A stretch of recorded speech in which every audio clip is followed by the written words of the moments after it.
Scott is a professor for political science at Boise State University and a Washington Fellow at the Claremont Institute Center for the American Way of Life.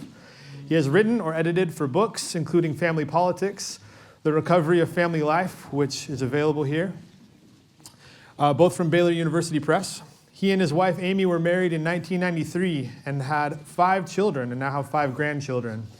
He has written extensively on feminism and higher education, and he's here with us. Please welcome Scott Yenor.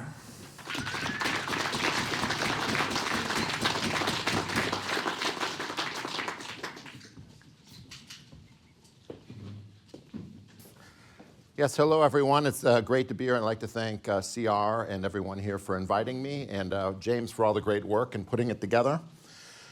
This is not a flat place to put a drink, so I'll try not to gesticulate too much. So I'm a political scientist. This is the time of year where people usually say things like, "Oh, you're a political scientist. Must be a great time to be a political scientist." And that's when I usually say, no, I'm a political philosophy student. I read Aristotle, Montesquieu, Machiavelli, and that usually shuts them up. But I'm hoping that these great thinkers can give us some insight into the issues that we face today, which I want to give a little bit of a primer on before I get into the talk. This is happening just about every day. You find something on declining birth rates, as it's called, in the media, and people will send me little Twitters to myself. And so it's an interesting topic because it's a worldwide thing right now. The number that we usually refer to is total fertility rate, TFR. And TFR is the number of children that the average woman has over her lifetime of fertility, total fertility rate. So Allan mentioned, for instance, the Puritans having, I can't remember what the numbers were, but it was more than 8 TFR. That means each woman in that community is averaging eight children for her entire, the entire time she can get pregnant and have children. That's an impressive number. And the number that political communities have to have in order to sustain themselves is 2.1. Because men don't have children, so one of those is out. Soon they will, no doubt. Thank you. I stand corrected. We can use either bathroom, I guess that means. And so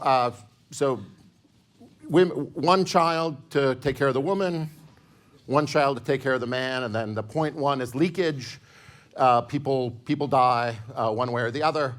And so 2.1 is what you get to replacement. You get a steady population when you're at 2.1. And the situation that we face in the late modern republic that we have in the United States is we have a 1.6-ish TFR. So the number of kids that your average woman has is 1.6. Now we get that because about maybe a quarter of women have 0 kids, and then some have more than 3, and so it averages out to 1.6, which is, as you can see, like 0.5 less than 2.1. So it means that you're at a situation where you're not replacing your population. And when you look at the globe, the United States is in actually better shape than a lot of countries. The country with the lowest TFR is South Korea. South Korea's TFR is 0.7. So that means each woman is having 0.7 child, and that's even less than 1, when you do the math. And so that means that Korea's population pyramid, what it looks like is it's extremely aging as a society. That many people are over 70, this many are over 50, this many over 30, and kids are rare. Another way of measuring this is the number of births per 1,000 women of childbearing age. Last year, that number in South Korea was 5. every woman of 1,000 women of childbearing age in South Korea, there's 1,000 of them, 5 children. All right, so that's low. Can we agree? And now, I'm not going to draw pictures, but we know how children are made. And the idea here is that well, is there less sex going on? Or is there less procreative sex going on? And when you get down to the 0.7 range, you're getting less of both, a lot less of both. And when you look at a place like South Korea, which I think is just like the end game of where the modern fertility crisis is that you get extreme divergence between men and women in politics. So when you look at like the differentials between liberal women and conservative women in South Korea, it's a 40% plus for the liberal women. Okay, and then men, same axiom, like liberal men versus conservative men, it's a plus 30 for men in the conservative direction. So there's great ideological differences between men and women. And the men of South Korea want to kind of dismantle some of the civil rights regime that Allan was talking about. And the women in South Korea want to hit the gas pedal on the civil rights regime that Allan was talking about, that exists similarly in South Korea. So you get the battle of the sexes. But as you might imagine, there's not a lot of marriage. And like marriage is the peace treaty in the battle of the sexes. It might even head toward like a settlement in some individual cases. But in South Korea, it's just a battle. And it's like a stalemate at this point, but it's World War I kind of stalemate, not, I don't know what the other kind of stalemate would be, but you know. So like the worry is that the direction that every modern country is headed is South Korea. Now, I wrote an article about this in the journal First Things. It's called Antenatal Engineering. South Korea had the highest birth rate, the highest total fertility rate of all the OCE countries, the modern industrialized countries. 6 children per woman in 1960. And South Korea said, too many. And they started an aggressive public relations campaign against having kids.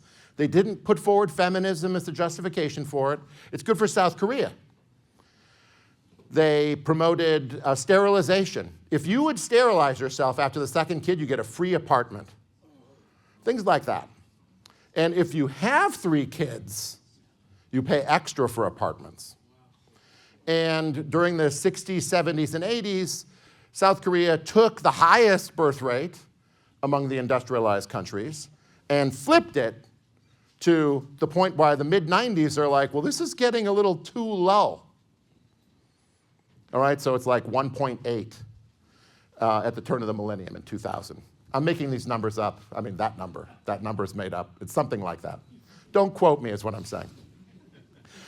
And then they said, well, we have to reverse this. So they start spending money, hand over fist, in order to encourage people to have children. Baby bonuses for the 3rd kid. They came up with this, so the Korean men and the Korean women don't like one another. They spent like $3 billion on like dating opportunities. So dances, and these are all funded by the public, and trying to bring the birth rate up, trying to get men and women to do what it takes to have children. And, but all under the supervision of the state. And as you might expect, like it was 1.9 or 1.8 at the turn of the millennium, it's 0.7 now. None of that stuff worked. So, like they created a culture that I call anti-natal. And like and only at the end of it was there a feminist justification for it. They did it for Korea. They thought the birth rate was unsustainable in the modern world. So they funded propaganda and incentives to drive it down. Okay, now that's what happened there. China had a one-child policy. No more than one child, that drove the population, or the TFR, down. That's a totally different policy. The United States, we didn't have either of those policies. And our birth rate obviously isn't as low as theirs is, but we're under the same feeling of gravity that is affecting every country. And it's one of these things that, when you think about it, when total fertility is falling in every country, the highest country in the modern industrialized world, anybody know? Israel, 3. Pretty good, and they drove it up, and we'll probably talk a little bit about that during my talk tonight. But it's 3. Almost everyone else is below replacement, below 2.1. There are some extraordinary ones that are below 1, but everyone is going down. And Africa, which has high birth rates, high TFR, it's going down. India, high TFR, going down. So as I say, it's like gravity. And that means that what you think is causing it in one place, well, why is it happening everywhere? Right, so things that are exclusive to one country are interesting, but they might not reveal the entire gravity of the TFR collapse around the world. All right, so it's interesting when people don't have children. We should study that. It's interesting when they do have children, and we're going to study that. But that's the basic crisis that we have.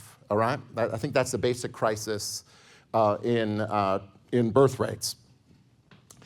Now, we're not the first civilization to deal with any of this stuff. This has been going on, there's been arguments about the importance of birth rates among philosophers for a long time. Aristotle talks about Sparta in his Politics, and Sparta always had this problem, they were going to have a certain number of people. And they had that certain number of people, and if they got over that number, they exposed children, and they promoted what a later French thinker we'll talk about in a second called the vile means of sodomy, to encourage men not to have sex with their wives so they would only have a certain number of Spartans. It's very interesting. In the ancient world, they wanted a static number of citizens in a lot of states. If they had too many, they sent them out by colonies. They would expose them, or they would promote the vile practice that Montesquieu talks about. So that's the first political scientist, the great Aristotle. He talks about this issue of population control. But I want to focus tonight on two thinkers of the 1700s. The first one is David Hume, about whom I wrote my dissertation. Pardon me for a second. He wrote an essay called Of the Populousness of Ancient Nations. And he wrote it in the 1750s. And the other thinker I want to talk about tonight is probably from a generation earlier than Hume. His name is Charles Louis Montesquieu. I'm going to call him Montesquieu, M-O-N-T-Squieu. And he wrote a book called Spirit of the Laws that has a chapter called On How the Laws Promote Population. And they're the two greatest thinkers, I think, of the issue of the birth dearth, of population decline. And they say things that really challenge, I think, our assumptions, right? They say things that challenge our assumptions. And it's going to be interesting for us to think about, what they get right and what they get wrong. We have a lot more data than they had, but we're not the first civilization to go through a total fertility rate collapse. So let's take a look. Now, the question that kind of animated these guys is, how populous were ancient countries? Hume, the Scottish thinker, said, very small populations. In fact, the world had very small populations until the period that he lives, maybe even a little bit before that. And he expects the world is going to continue to grow and population is going to kind of explode over the course of the next few centuries. And the fact that Hume gets all of that right, I think, means that we should pay attention to what he had to say about why populations grow. Now, the way he imagined it working is that population was like an engine. It was an engine.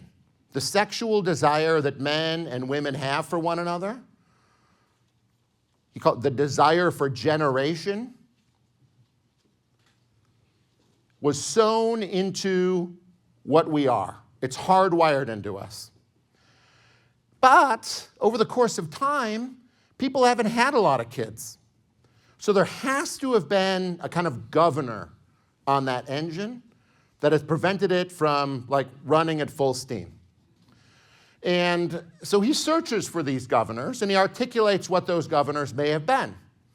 He said the existence of slavery, which was very common in the ancient medieval worlds, like that acted as a governor because slaves don't want to have kids. The power of generation would serve the master instead of themselves.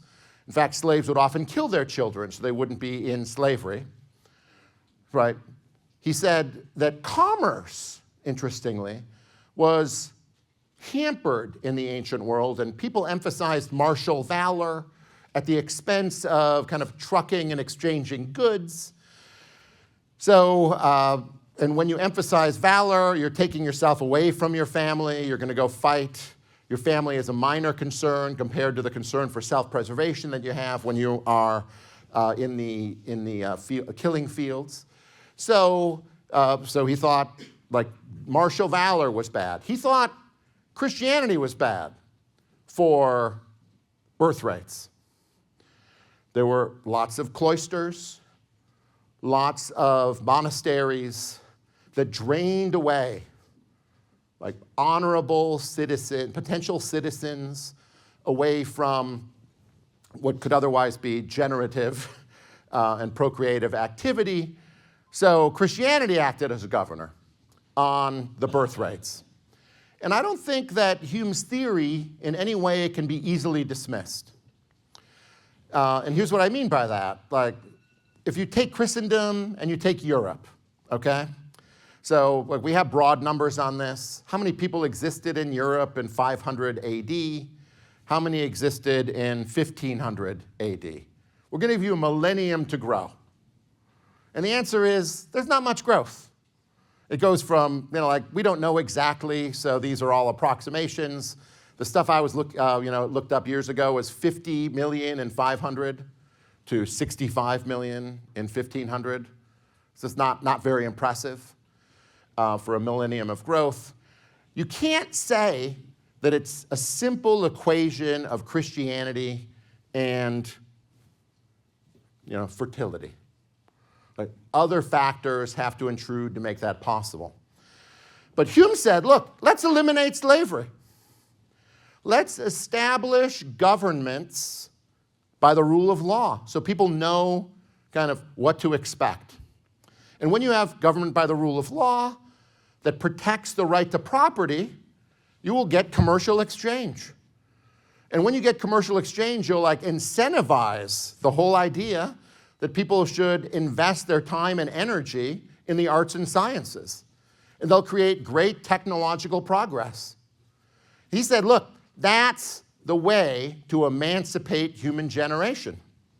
The energy of having a modern commercial republic governed by the rule of law, giving rise to, as I'm going to say, the refinement of the arts and sciences, that would be the ticket to increasing birth rates and making a populous civilization.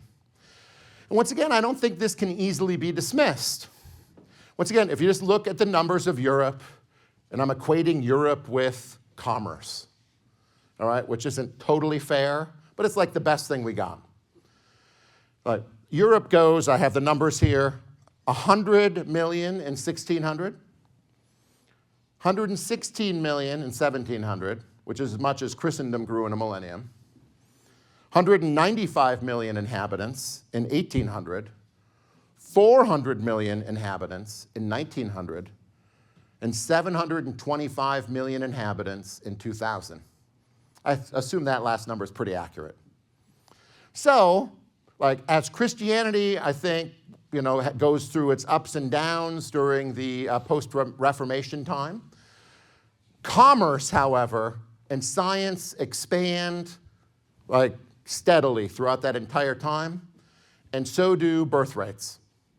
And Hume's basic theory is the more modernity, the more commerce, the more rule of law, the more abolition of slavery and other things, the more people.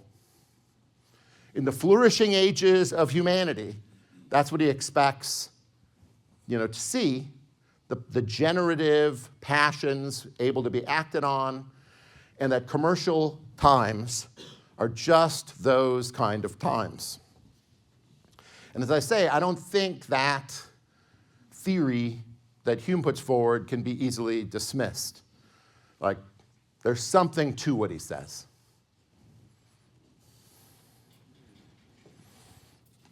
But then, like, there's something that's got to be wrong about Hume, right? I mean, what did I say? The more modernity, the more kids? Didn't I start the talk with the more modernity, the fewer kids? And, well, how do we explain that? And for that, I have to say that Hume doesn't give us much to go on. It's a bummer. I did my dissertation on him, one of my books on him. Just missed that one point. Interestingly, however, Montesquieu, the French thinker that I talked about, who wrote The Spirit of the Laws, he does actually talk about this point. He does look at prosperous countries that actually have big-time birth problems. And his model here, pardon me once again, is Rome.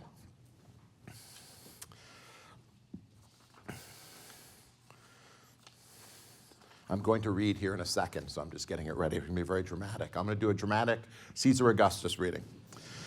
So Rome, Montesquieu said, it was unbelievable. Rome always produced enough people, was constantly waging war. The people were dedicated to Rome. There was unbelievable public spirit in Rome. And they conquered they conquered the Po Valley, they conquered Italy, they conquered the Mediterranean. They were constantly growing. They invited other people into citizenship. They took on the Roman ways. Rome did censuses, as you know, right? And we can kind of mark that Rome was always growing and seemed to have pretty high fertility rates. It's very difficult to exactly target them because of the complex situation.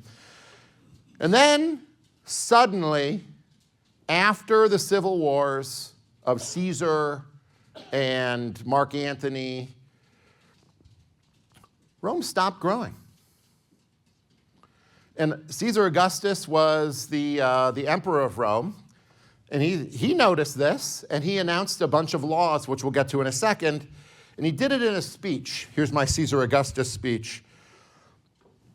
This is Caesar Augustus, right around the turn of the millennium. The city does not consist in houses, porticos, public squares.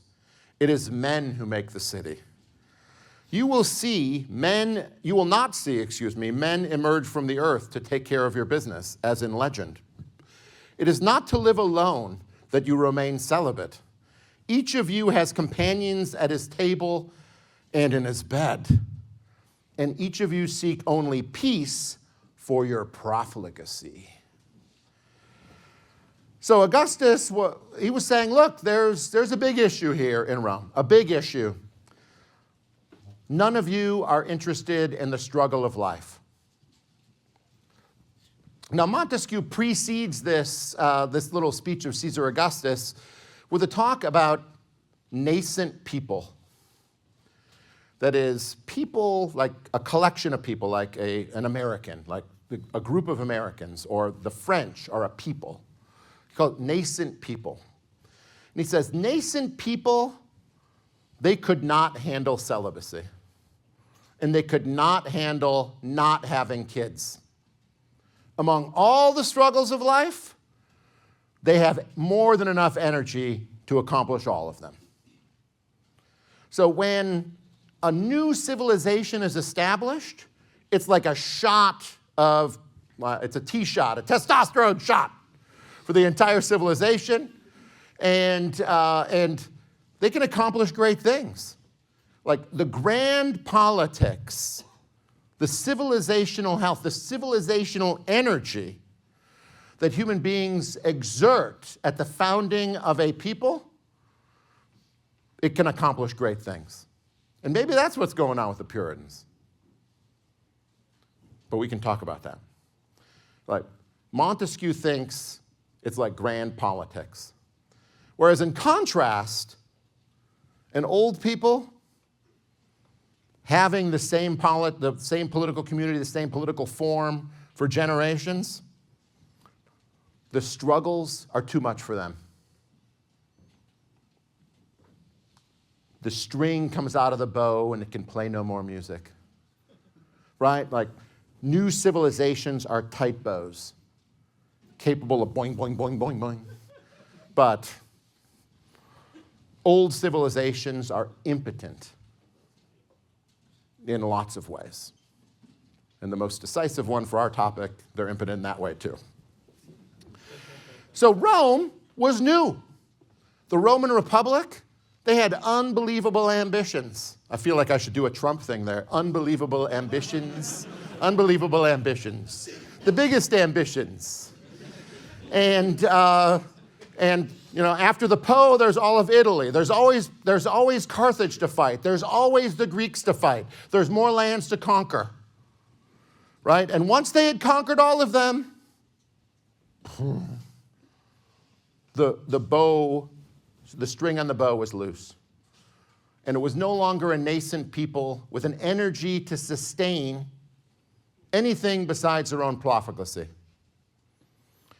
And in that context, Caesar tried to artificially reproduce the situation where you might struggle. He tried to artificially kind of prop up political energy, or I should say energy, to sustain higher birth rates. He did it through laws. We don't have all of the laws, but Montesquieu gives like a long account of these laws. People who were married and had children got honored seats at the theater. Pretty nice, huh? The senator with the most children spoke first in debates. There was an attempt to bring honor to those who procreated, within marriage. Augustus took this seriously. His daughter, had an affair with a guy against his laws, and he banished her. That's serious, right? And, she died. I think she starved to death, barren and bitter. Which we can talk about that at the break. I don't know if that's... But regardless, so he tried to bring honor to it. He attached economic incentives. So if you are married to your wife and you had no children, she cannot inherit the property. Goes to the public. Right? That would be interesting. And regardless, he goes through and gives an account of all the various ways he tried to incentivize it. And he says, he doesn't say it worked. And I don't think history shows that it worked. And I don't think Montesquieu says that it works. And but regardless, it was a time when he recognized, a great thinker recognized the issue of birth dearth and gave an account of a pretty good statesman when it comes to, right down to it, Caesar Augustus, trying to do something about it. And as I say, I think it was a failure, but the way Montesquieu presents it is that Caesar Augustus's policies were kind of kept in place for a long time, and then they were crushed by the Romans who became Christians.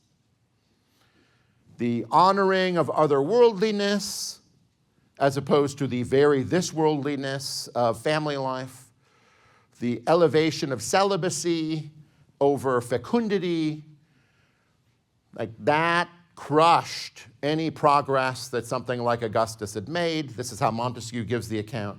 Because like Hume, Montesquieu sees Christianity as part of the problem, not part of the solution. Okay? Now, I'm not like going to defend that position ultimately, but like we have to be able to deal with the fact that Christendom didn't grow. Right? And that's how Montesquieu approaches it. Like we have to deal with the fact that Christendom didn't grow. And he does it by blaming Christendom. And like Hume, he thinks that once we emancipate the arts and the sciences, we're going to create a kind of civilizational energy, an ongoing civilizational energy that will like lead to population growth, among other great things like prosperity and the other things that we might consider to be good. So the very interesting thing, I think, that Montesquieu adds to our understanding of this is, well, let me back up and say it like this. Montesquieu realizes that the laws concerning the family are really important. He begins his chapter on population decline, chapter 23 of The Spirit of the Laws. He begins that chapter by talking about what I call the sexual constitution, the laws and sense of honor that kind of surround family life. And he says, like, public continence, self-control, promoting self-control, are crucial to the propagation of the species. So he says, prostitution, bad idea. Should be illegal. Illicit unions, like the products of it, he calls them bastards, should not be able to inherit land. So he wants to protect the family form. Not only does he want to protect the form like that, like you're going to have children within marriage, he also expects that the best kind of marriages are going to be one man, one woman, not polygamous. And he goes through all the problems that are related to polygamous marriages. The most important being jealousy. And yeah, well, that's good. I don't want to get bogged down with that. So like he thinks that's important.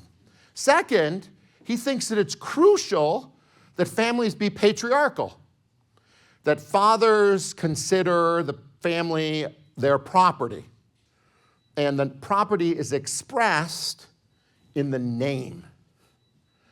And what the name does, and I think this is something Allan covered nicely in the Puritans, is it connects you to what came before and what comes after. So that you never see yourself as a mere individual, but always like in light of eternity, spreading in each direction, where you think about your progeny. And what it takes to maintain patriarchal like opinions, that's going to redound to a healthy sexual constitution. So like, and we're going to talk a little bit more about that tomorrow, I think. Like a sexual constitution, the laws, the prescribed roles that men and women will have in the laws are really crucial to supporting families. So Montesquieu endorses all of that. Hume is kind of silent on it. Maybe he assumes it's just going to exist.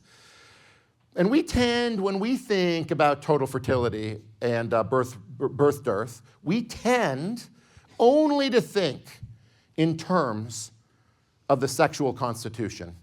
We tend to blame feminism. We tend to blame gay marriage. We will no doubt be, and I'm not saying that they bear no responsibility, but I'm saying that's part of an overall explanation. And Montesquieu totally endorses that. I don't want to like say that he doesn't. But the thing that is so interesting about his theory, and maybe very convicting for us in the situation that we face in our country, and for others as they face in their country, is that civilizational confidence matters. Think about this. I mean, think about the breakdown of public trust. Now, many of us, and like I want to put myself in this category too, many of us are really happy that people don't trust the media. I mean, the fact that they lie constantly, it matters. And that they don't earn our trust, like that matters. And when government officials are in the same boat, and you don't trust government officials, like that makes sense. It's irrational given the nature of their practices over the last 40, 50 years, 70 years. We go back, that'll be a good argument too we can have later on. When did it start? But the breakdown of trust in a political community actually affects birth rates because it reflects the kind of energy and civilizational confidence that a people will have. When we are new as a people, we can accomplish great things. The struggles seem small. When we are old, when we are distrustful, when we are cynical and depressed, is it any wonder we don't have kids? Now, I think that's a result of it and a cause of it. It's like this. It's a vicious cycle. But Montesquieu's great observation is like where you are in the trajectory of your civilization is actually going to have a lot of effect on how you view struggle. Family life is a little bit of a struggle. It's a lot of responsibility. It's costly. Are you ready for struggle? Generally, new people are. Now, there's a lot of ways to explain the baby boom. The baby boom is something that happened I guess it begins in 1947 and goes to 1961 or 63. I think Kamala is the last of the baby boomers. And I think she was born in 62. But don't get me wrong, I make mistakes every once in a while. And so it was a period where American birth rates, TFR, had just been going from 1800, like a straight line, down, 0.2, every decade or whatever. Until the 30s, it was 2.5. That number is made up, but it's something like that. And then the war was kind of bad for TFR. And then the baby boom is up over 3 until 63, and then it goes kind of down gradually like it had been and keeps going down. Okay, and it's very steady. America's very steady. If steadiness mattered, we'd be the world champions. We'll talk about that more later too. Well, why the baby boom? Couldn't we explain it on the basis of something like this? I mean, there was a lot of confidence in the leaders who won the war. Nearly everywhere else in the world, there were lots of women in cabinets at this point. United States, no women in cabinets. I think Truman had one, Eisenhower had one, and Nixon had the next one. There was just lots of confidence in the people who had delivered on a big war, and it was like a new civilization. And this happened all over among the winners and kind of the losers of World War II. Maybe that boom, I think there's other explanations, but the gap between what men made and women made was very big in the 50s and 60s. And once that narrows, usually I think Allan's explanation for that is right, through civil rights laws at the beginning, as it narrows, marriage prospects go down and things like that. I think that's true. But couldn't the baby boom just be a political expression of civilizational self-confidence? And so I think that's a great contribution. Now, that doesn't mean, I can't quite see the clock. Is it, do I have 10 minutes? 7:45. Yeah. 10 minutes? I can go 10 minutes. 1 second here. I need this then. And I'd like a Manhattan when we're done. If we can arrange that, but I don't want to complain. But this is fine. I like this for now. So civilizational self-confidence is not something that can just be conjured up because we realize it's important for life. It has to match reality. So if you're living in a large political community like Rome was, that it was right not to trust and that it was old, well, you can't count on that civilization to turn itself around for the entire country to have that kind of rebirth of birth. So we're in a good enough situation in America, at least still, where there are opportunities to do that locally. And that's probably the direction it has to go for any kind of solution. And this is something that Montesquieu points out. Within the Roman Empire, there were pockets at the outskirts that just like weren't subject to the corruption of Rome. And so they grew. And they often kind of were a thorn in the side of Rome. They even like often rebelled against the Romans and were sometimes crushed. Talking about both the Jews and the Christians, right? And so he points to the fact that there can be sub-communities within a large, corrupt, like civilizational system that has lost confidence in itself.